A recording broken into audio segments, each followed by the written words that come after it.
that's certainly something what you should think about. So I want to introduce now as our last session. We were close to lunch. I know we're all hungry and need some more caffeine. I want to introduce Gean. She's our long-time Health Venture Group counselor. She's legal advisor. Probably you should introduce yourselves quickly. I think well, I'll set the presentation up. Okay. My name's Gean Batman. I'm an attorney here in San Francisco. In fact, it feels really natural to be here because my office is about 2 blocks down the street on Sansom and Green. Also because I have an MBA in addition to a JD, so I'm a very business-oriented lawyer. My law partner is here, trying to find a place to film from. He graduated from Cal. I understand there may be a few Cal students in the room. Do they go Bears? No? Okay. But for the biggest reason is that we're entrepreneurs too. In 2004, I was a partner at a very large law firm. Decided to leave the security and prestige of that and go out on my own. So I'm the founder of Legal Venture Council here in San Francisco. And I had to learn to do all the things that you'll learn to do starting your own businesses. There were a lot of things keeping me up at night at the time, not the least of which was technology, which kind of ties into the last speaker. I remember one night in particular, I woke up in the middle of the night and I thought, who am I going to call if my computer's not working? Because when you're in a big firm, it's easy. There's a tech guy. In fact, there's a whole team of tech guys. But now my law partner's my tech guy, which is not an efficient use of his time, but we're figuring it out. And we're wearing a lot of different hats at different times, just like all entrepreneurs do. So with that, I am going to try to give you 10 issues in 10 minutes. Some of the biggest things that you should be aware of from a legal perspective as an entrepreneur, and we'll only just be sort of raising the issues. I'm not going to be able to solve them all in 10 minutes, but here we go. Oliver, what do I just, that one? Okay. So number one, protect your intellectual property. So what you're going to need to do in order to protect your intellectual property will depend on the type of intellectual property or IP that your business involves, what makes your business valuable. Some examples of the types of IP that you may be dealing with are trademarks, which tie in very closely with company names and domain names. This will all work together to form your branding strategy in almost any type of business. And each of those areas, trademarking has its own way of protection. There are registration schemes at the state level, the federal level, and internationally, so depending on the reach of your business, that will determine where you would want to register your trademark. And of course, company name availability is handled at the Secretary of State level, state by state, and you'll need to secure that in each state where your company is actually located and doing business. Already I'm getting into more detail and I won't be able to cover 10 issues, so I'm going to have to start really going to the macro level, but your business may or may not involve inventions. Inventions are typically the type of intellectual property you would be able to patent. There's a lot of different types of inventions, things that are patentable. If your business is dependent upon something that is patentable, that's an important area to lock down your protection. Copyrights are a little bit easier. You automatically have some protection, but you can also do registration to make that stronger and make your enforcement rights stronger.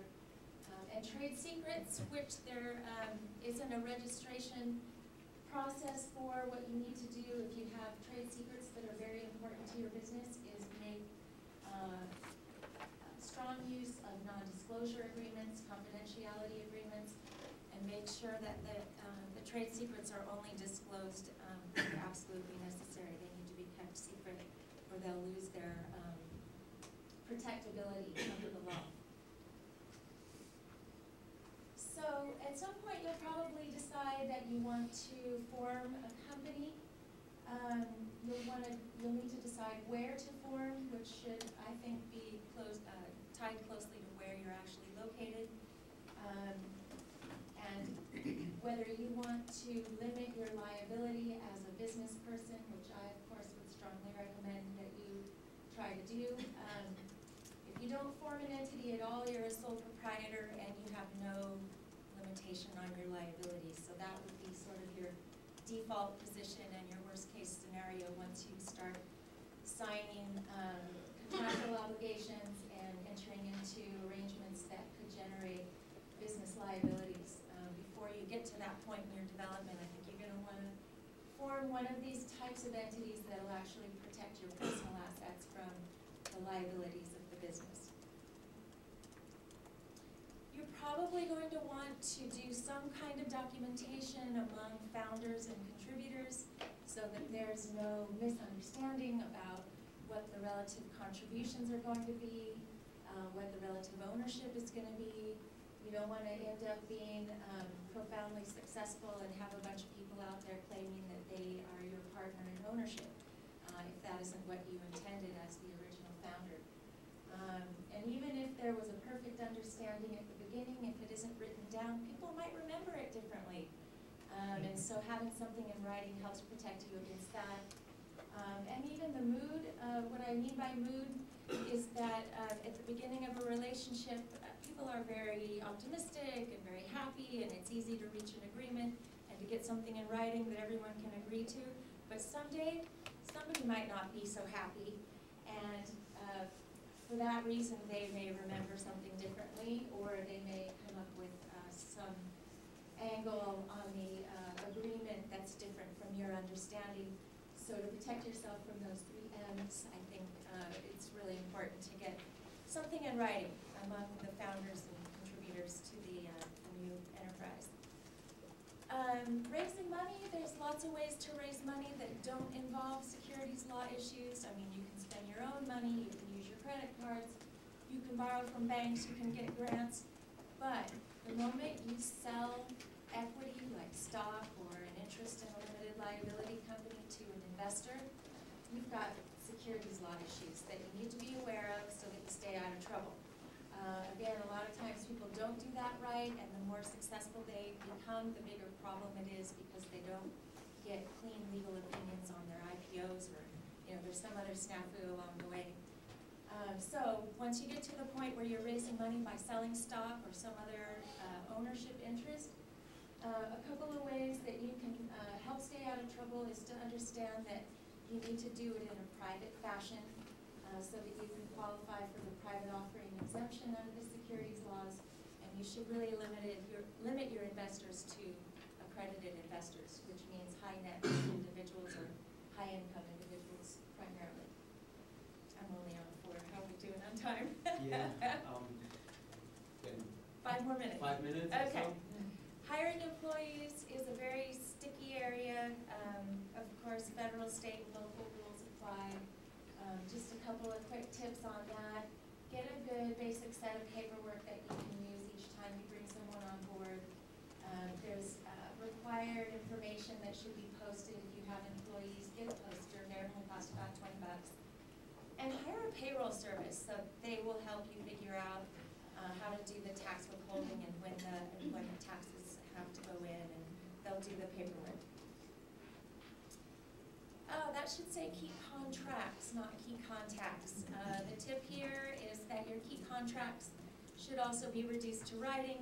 What you want to do is lock in the important terms of your important relationships, like price, availability, delivery time, payment terms, so that you don't find yourself with something that works and then have an important element of it change unexpectedly and have no recourse for it. Equity incentives are an important tool for any entrepreneur. Bringing in good directors, good advisors, key employees often means giving them a piece of the action. Often the best way to do that is through stock options or restricted stocks. tax-advantaged way of providing that incentive. But all of that is subject to a lot of regulation and requires some pretty specific paperwork, so just something to be aware of. Also, make sure you understand the regulatory environment that you're working in, depending on what type of business you're doing. A lot of businesses require licenses. Ours is an example. You can't practice law in California without passing the bar and having a license to practice. Architects are the same way. There's a lot of examples. So just make sure you understand what the requirements are in your own business area. And of course, every business has to have a local business license. There may be some permitting or restrictions, and privacy laws apply to just about everybody these days. So again, just understand the regulatory environment that you'll be operating in. Once you've got that company formed, keep it in good standing so that you keep that corporate veil in place. You'll need to do periodic filings with the Secretary of State, keep your tax returns current, keep your business license current, all that stuff, so that you maintain that corporate shield. And finally, to wrap it all up, limit your liability. A startup may fail, but the entrepreneur should survive financially to fight another day. So there's a lot of things you can do. Some of them were, a lot of them were raised in this presentation that will help protect you individually as the entrepreneur against the possibility that the business doesn't survive. And then you can, try again, because that's what entrepreneurs do. So make sure you form an entity before you get too involved in, arrangements that have a lot of liability for the business.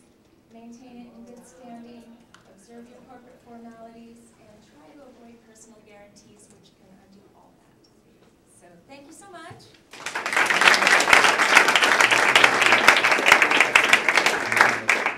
And by the way, this is a book that I wrote for lawyers advising the small business.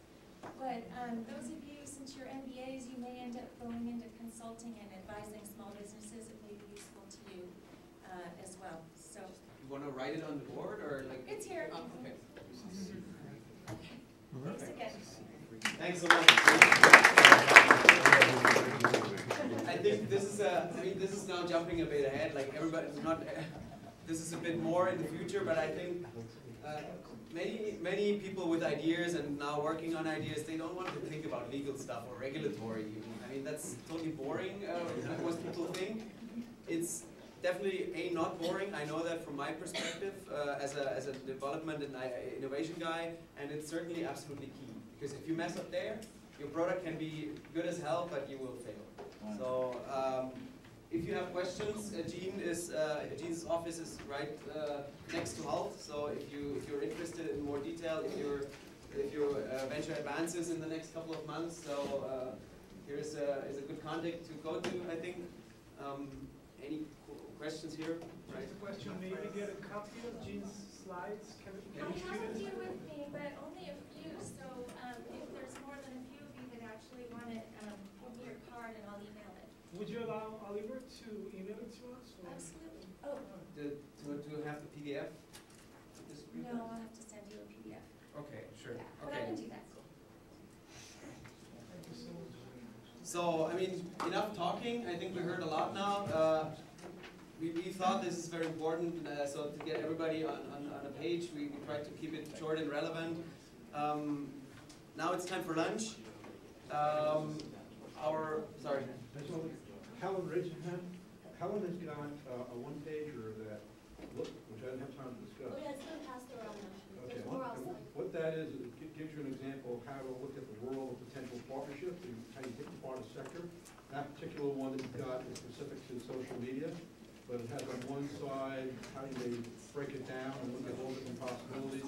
Great way to think through the opportunities. And on the flip side, how to assess the negative, the strengths and weaknesses of potential partners and customers for that matter. Okay, great. Thank you.